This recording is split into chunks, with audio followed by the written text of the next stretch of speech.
Genesis chapter 37, verses 12 through 36.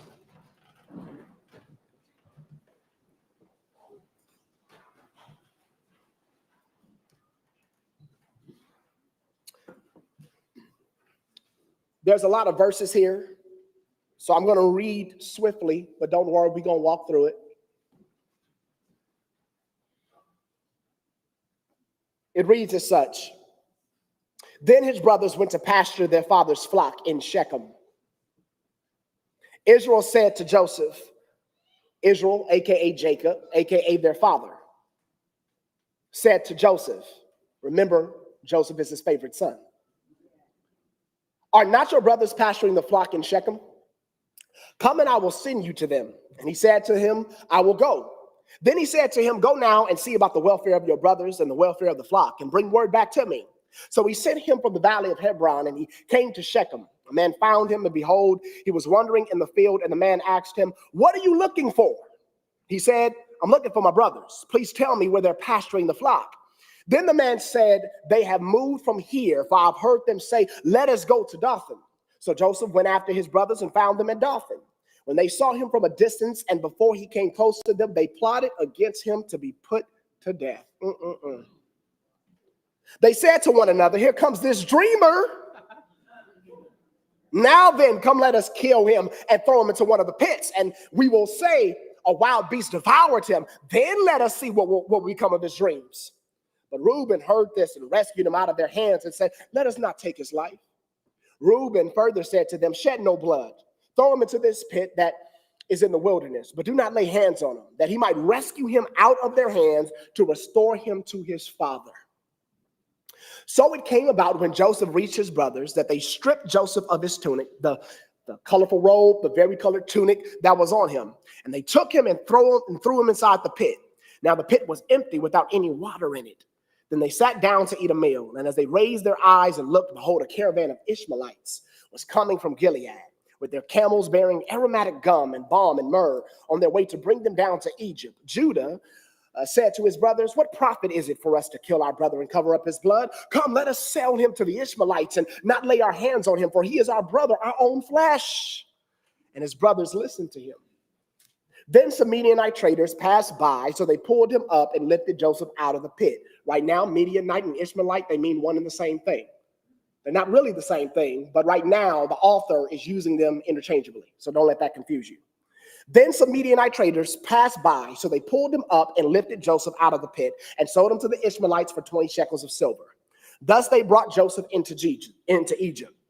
Now Reuben returned to the pit, and behold, Joseph was not in the pit, so he tore his garments. He was sad. He returned to his brothers and said, the boy is not there. As for me, where am I to go? So they took Joseph's tunic and slaughtered a male goat and dipped the tunic in the blood. And they sent the varicolored tunic and brought it to their father and said, we found this. They're covering up the scene. We found this. Please examine it to see whether it is your son's tunic or not. Then he examined it and said, it is my son's tunic. A wild beast has devoured him. Joseph has surely been torn to pieces. So Jacob tore his clothes and put sackcloth on his loins and mourned for his son many days. Then all his sons and all his daughters arose to comfort him, but he refused to be comforted. And he said, surely I will go down to Sheol in mourning for my son. So his father wept for him. And just in case you thought that enough had already happened to Joseph, it says, meanwhile, the Midianites sold him in Egypt to Potiphar. That means he'd been sold twice now in the same day. Pharaoh's officer, the captain of the bodyguard. You may be seated.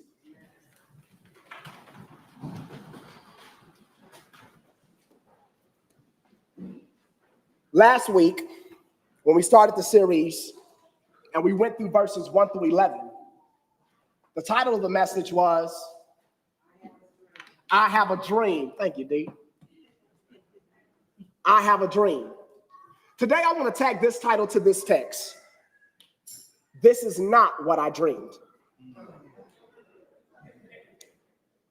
This is not what I dreamed. Last week, we discussed Genesis chapter 37, verses 1 through 11.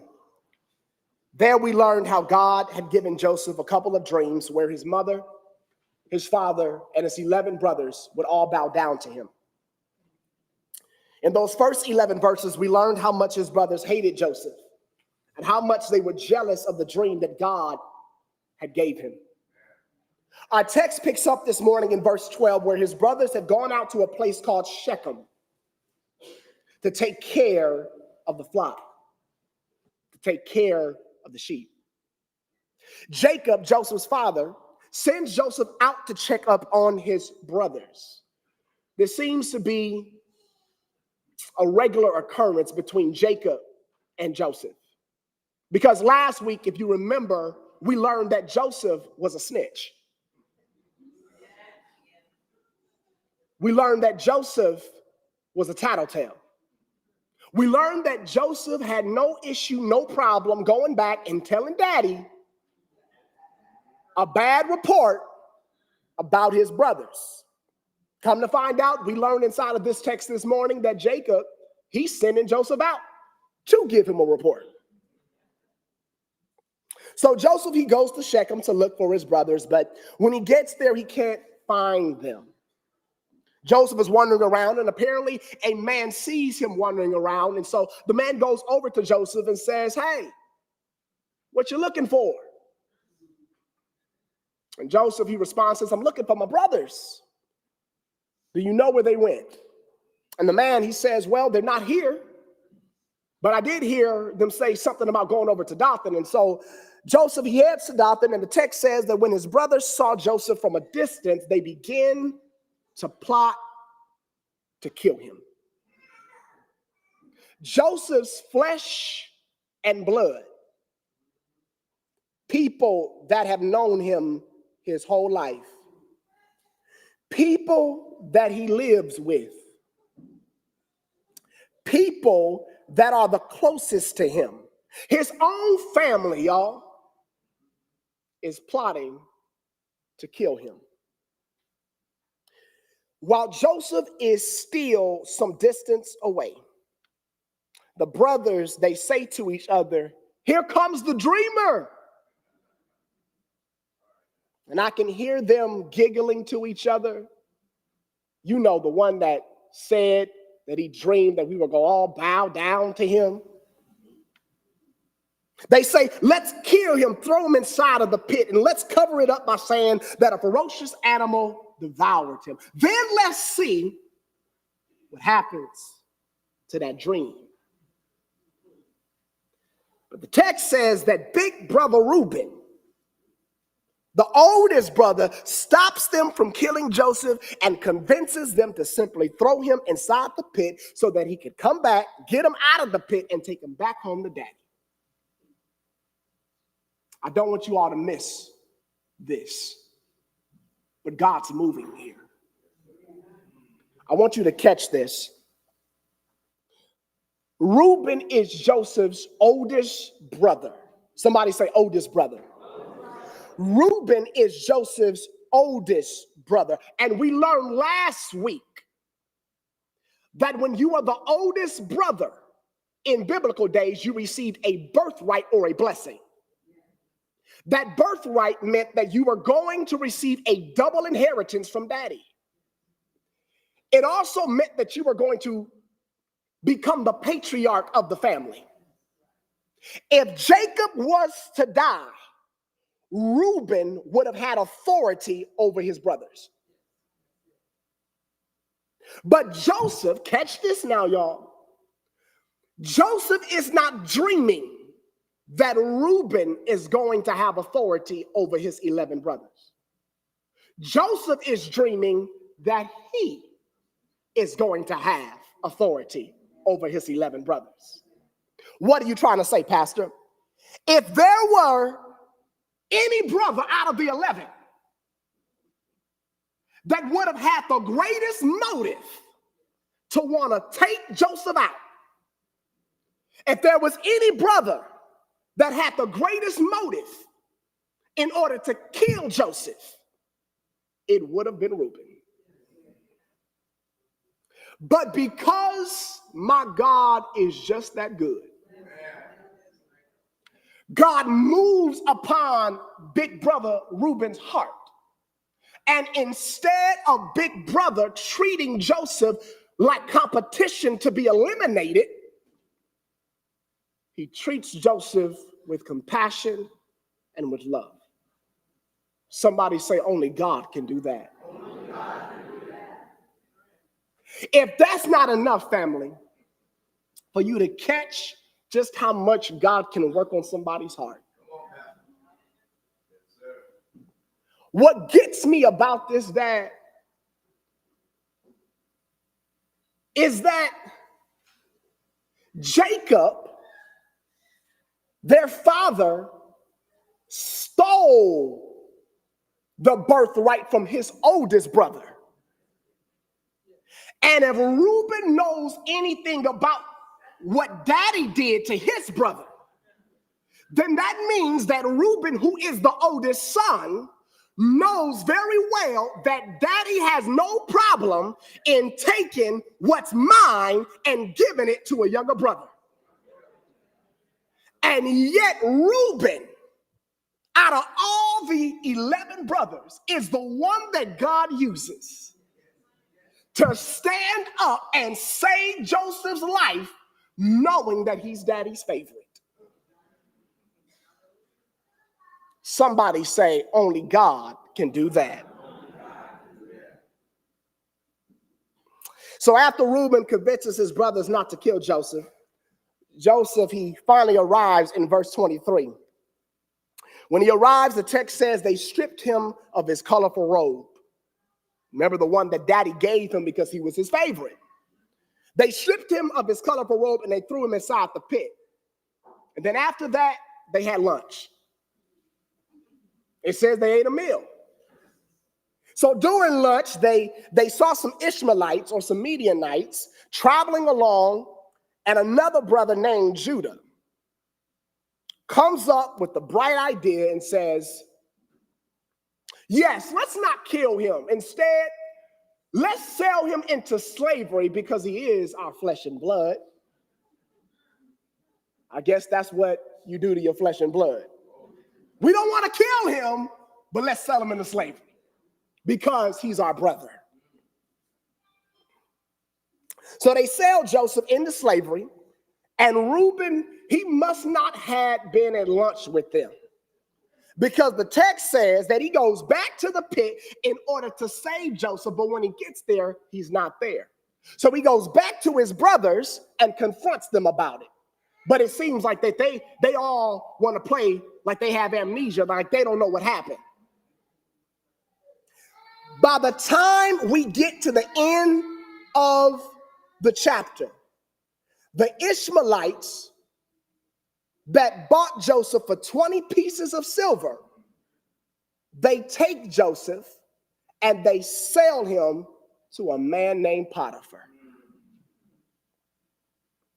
In the midst of everything that has happened, nowhere do we see Joseph saying something. But I could imagine Joseph's thoughts. I could imagine Joseph having thoughts of confusion, thoughts of frustration, thoughts of hurt, thoughts of pain. I could imagine Joseph saying something along the lines of, this is not what I dreamed. I could imagine when his brother stripped daddy's colorful robe off of him. I could imagine him thinking to himself, this is not what I dreamed. I could imagine when his brothers took him and threw him inside the pit. I could imagine him lying inside that pit, thinking to himself, this is not what I dreamed. I could imagine when they took him out of the pit and sold him into slavery to the Ishmaelites for 20 pieces of silver. I could imagine his thoughts racing with the idea, this is not what I dreamed. I can imagine when the Ishmaelites turned around and then sold him again to Potiphar. I can imagine him thinking to himself, this is not what I dreamed. I can imagine Joseph in the midst of all of the frustration and confusion and hurt, pondering on how his day went, on how he woke up as daddy's favorite, but he has to go to bed at night as somebody's slave. I can imagine Joseph thinking to himself, this is not what I dreamed. Anybody ever been there before? Has God ever given a dream to somebody? You looked at your current circumstances, looked at your current situation and said to yourself, this is not what I dreamed. You looked at your resources and you compared your resources to the dream that you believe God gave you, and you said, this is not what I dreamed. You looked at your relationships and the status of those relationships, and you said, God, this is not what I dreamed. You looked at your health, got the diagnosis from the doctor and said, God, this is not what I dreamed. You looked at how much you've accomplished so far or how much you have not accomplished so far, and you said, God, this is not what I dreamed. God, the dream that you gave me was that my brothers were going to bow down to me. What I didn't dream was that my brothers were going to sell me into slavery. I didn't see that part. How do you continue to trust God that gave you the dream, but the circumstances around you don't seem to support the dream? Let me ask that question again. How do you continue to trust God that gave you the dream, but the circumstances around you don't seem to support that dream? The money don't seem to support it. The resources don't seem to support it. My emotions don't seem to support it. My mind don't seem to support it. Where I'm at doesn't seem to support it. I'm looking around, God, to try to locate you, but I hear the dream, I see the dream, but God, everything that I see and that I'm looking at, I don't see how it aligns with the dream that you gave me. How do you still trust God?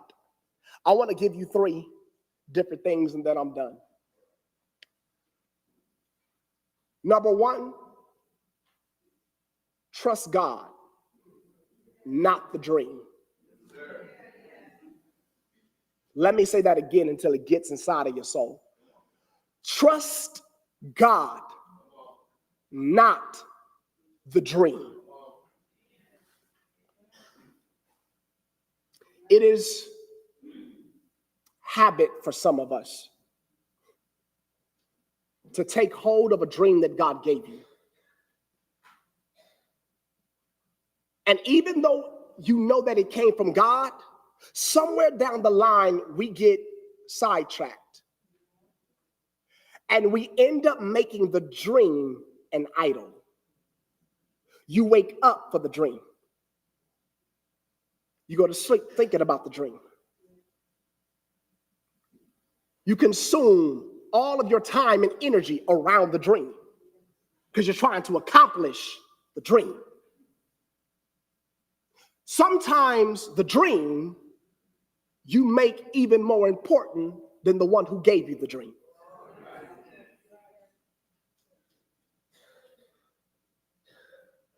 Sometimes we begin to worship.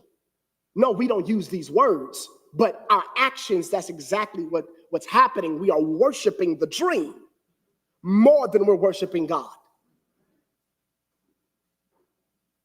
When we begin to make the dream an idol, when we begin to worship the dream, it is in that moment that our trust becomes misplaced. Where now our trust is not inside of God anymore, but now our trust is inside the dream. And so long as your trust is inside of the dream and is not inside of God, you know what happens? That means that you start to make, for lack of a better term, stupid decisions. because you're trying to put everything in alignment according to your understanding,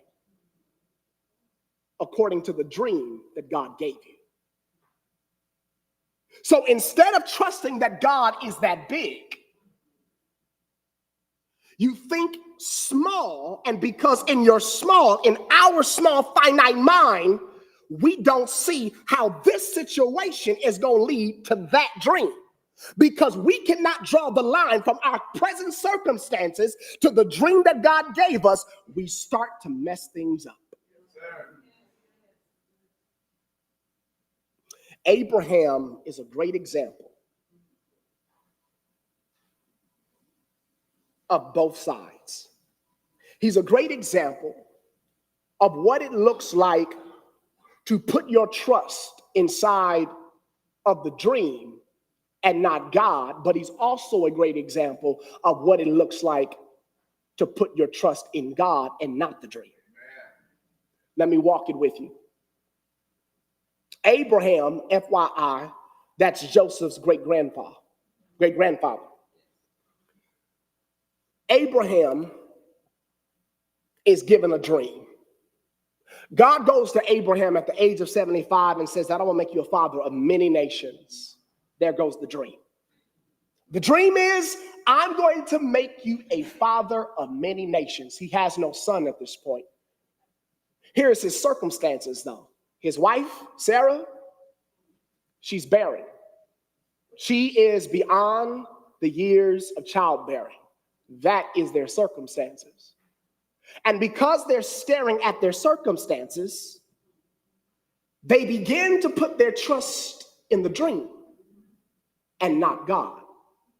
And because they begin to put their trust in the dream and not God, they begin to make stupid decisions. And so Sarah, his wife comes up with the bright idea and says, why don't you sleep with my servant Hagar? Get her pregnant since I can't bear children. Hagar ends up having a child by the name of Ishmael. By the way, the Ishmaelites in which Joseph was sold to came from that child. Ishmael, Ishmaelites.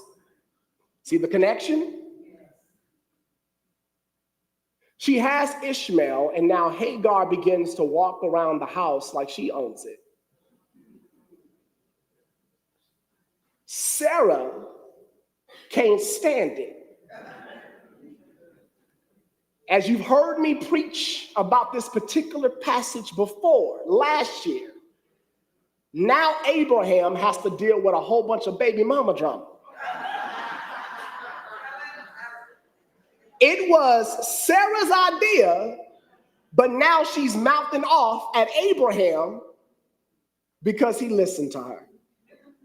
He shouldn't have listened to her, but he listened to her. It was her idea. So she now cannot stand the consequences of her idea.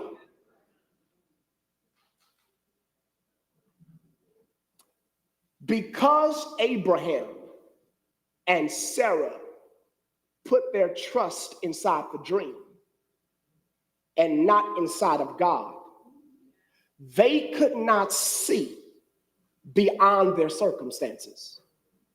All they could see was, God, you've given me this dream that I'm going to be a father of many nations. I have no son right now, and my current wife right now, she can't have children. According to that, I don't see how you're going to make me a father of many nations. I cannot draw the line there. And because I can't draw the line there in my finite mind, I start to make stupid decisions. And now I have to deal with the consequences that come from those decisions. But Abraham, he learned.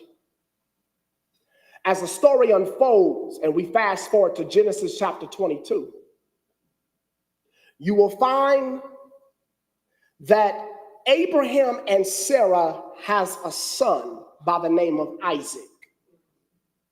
Isaac is Joseph's grandpa. Isaac has grown up at this time. And God comes to Abraham and says, I want you to take the son, the one that I'm going to make you father of many nations, and I want you to sacrifice him. I want you to kill your son and offer him as a living sacrifice. I want you to kill your son and offer him as a burnt offering towards me.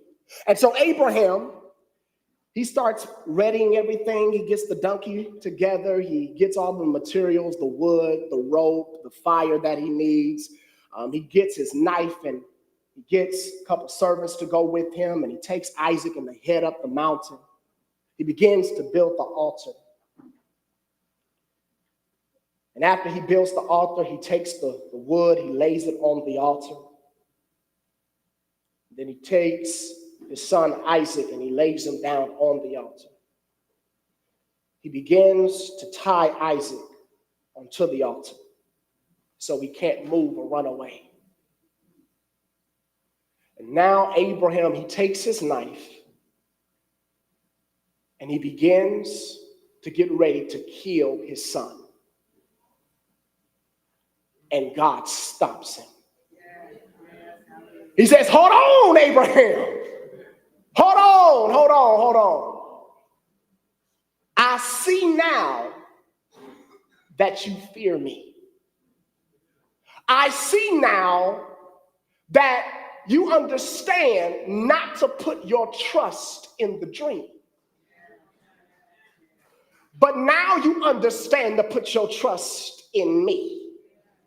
That you recognize that it's not about your circumstances or what's going on around you, because now you understand that because I'm God, I can do anything.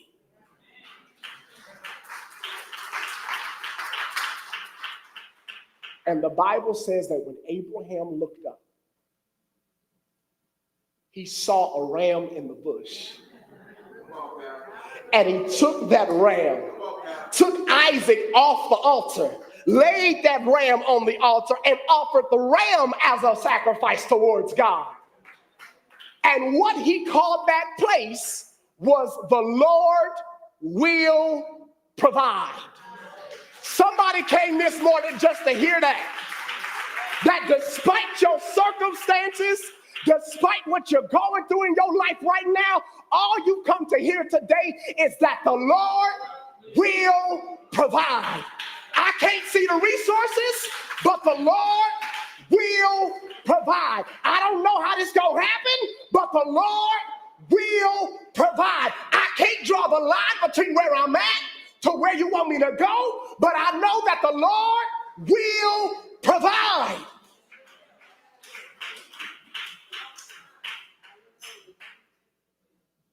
Even when you can't see.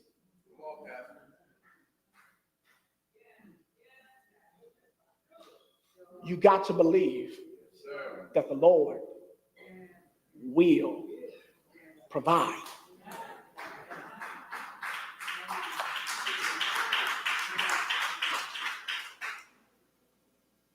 The second thing that I want to give you is that you have to trust God's repositioning. Walk with me here. If you stare at this text, the dream that God gave Joseph was that one day your brothers were going to bow down to you. And not just your brothers, but your mother and father were going to bow down to you. Where Joseph is currently positioned right now, that dream would never be able to become a reality. Hear me closely. Where Joseph currently is right now, so long as daddy is alive and mama's alive, so long as he's living in the land of Canaan with all of his brothers, that dream that one day that all of his brothers and mom and dad was going to bow down to him, that dream would never be able to come a reality. The only way for that dream to become a reality is if God repositioned him. Because there is no way that this dream is going to be able to come a reality in the land of Canaan. In order for that to happen, I need you in Egypt. So the only way to get you to Egypt is that I have to reposition you.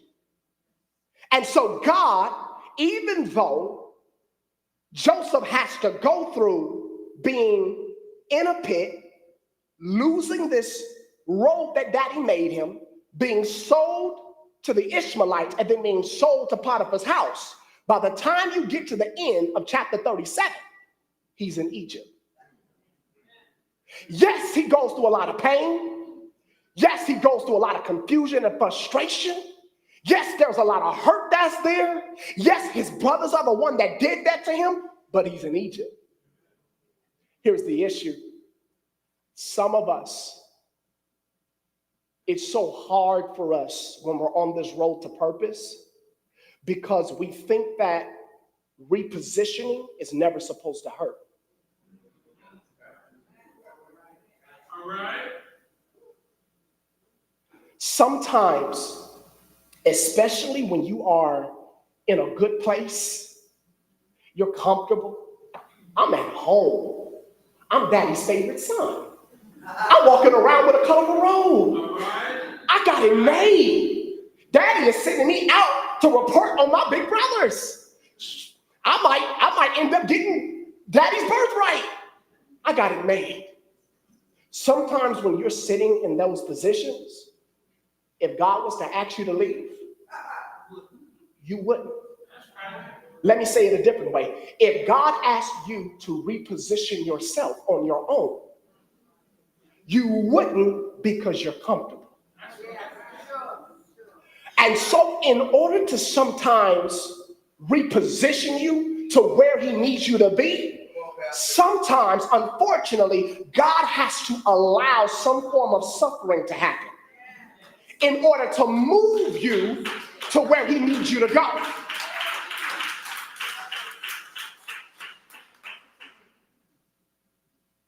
I think about, as I stare at what this table represents today,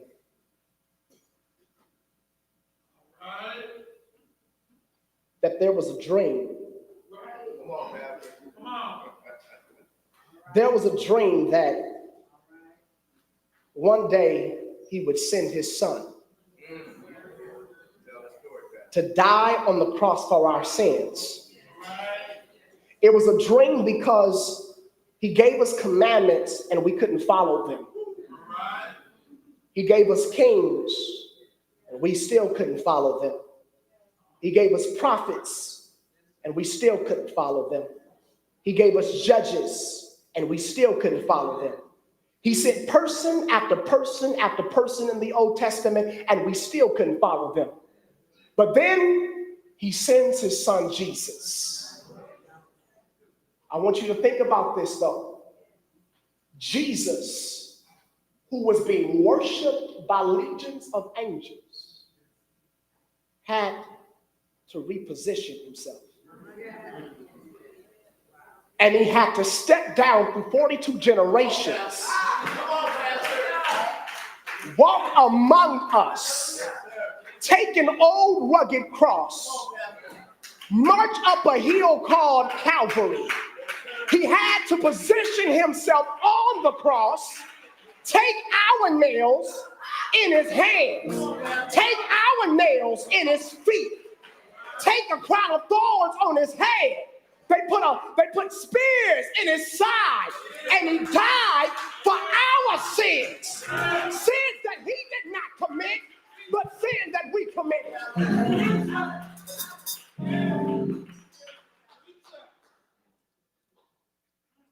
If God had to reposition his son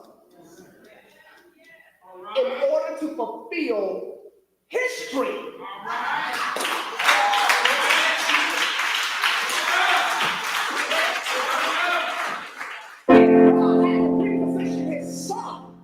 and in the repositioning son from undergoing suffering. Why would you not think that when God gives you a dream and it's time for him to reposition you, he will not allow us to have to go through some form of suffering? All I'm trying to get to somebody to understand right now is that sometimes in order to reposition you, God has to allow you to go through suffering.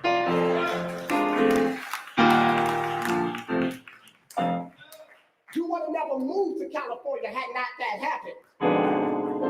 You never would have started that business had not that happened. You would have never walked out on that particular situation had not that happened. You would have never left that job had not that happened. There are decisions that you would have never made had not God allowed you to go through some stuff. But here you are.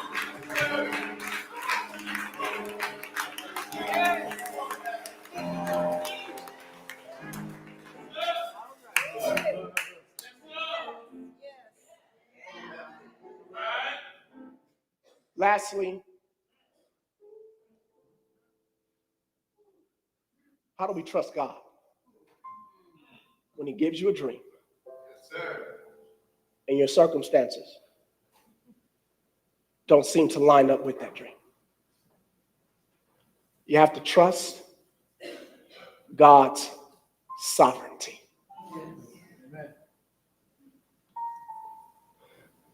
Sovereignty has to deal with God's authority.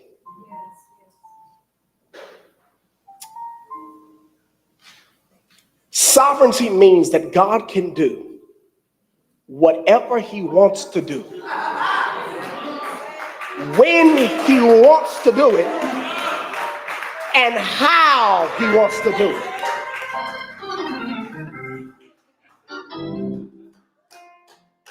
Which means that if I trust God's sovereignty, when everything around me looks like it's out of control, God is still in control.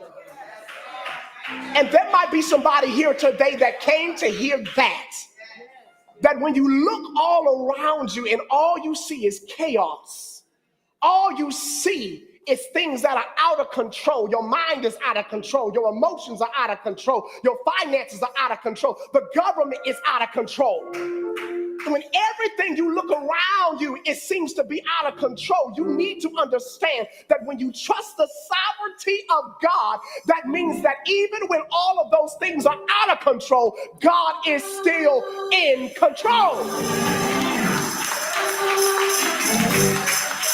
I don't have to lose sleep over my circumstances because God is still in control. I don't have to lose sleep over what's happening in my family because God is still in control. I don't have to lose sleep over what's happening in my bank account because God is still in control. I don't have to lose sleep over what's happening in my body because God is still in control.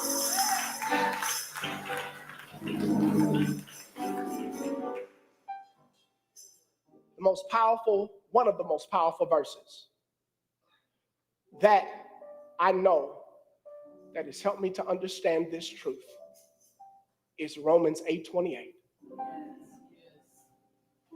And for we know that God causes all things to work together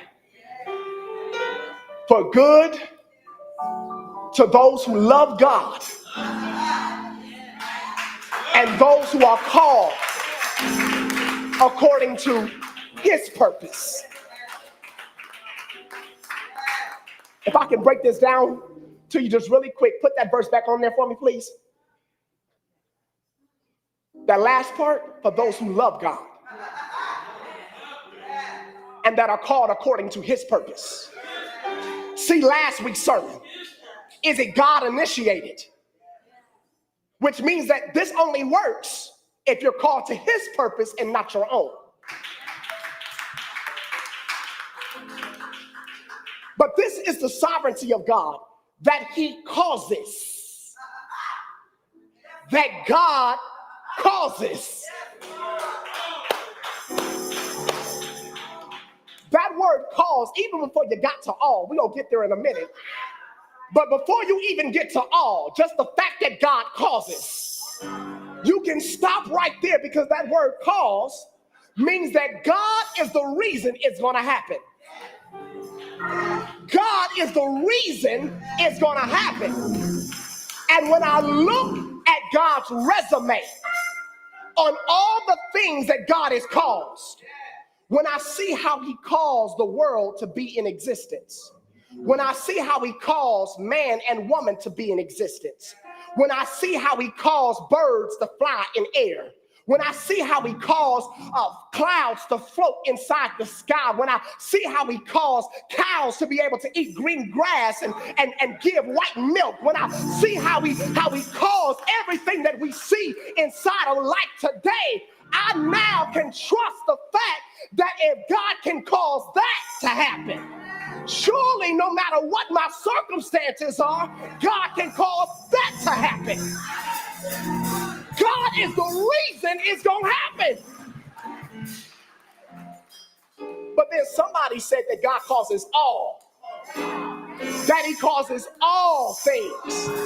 Here is the good news, church family, that no matter what you're going through, whether it be good, whether it be bad, whether it be ugly, whether it be beautiful, no matter what situation that you're going through inside of your life, you can take refuge in this passage by knowing that we serve a God that not only causes things, but he can cause all things to work together for the good of those who love him and that are called according to his purpose.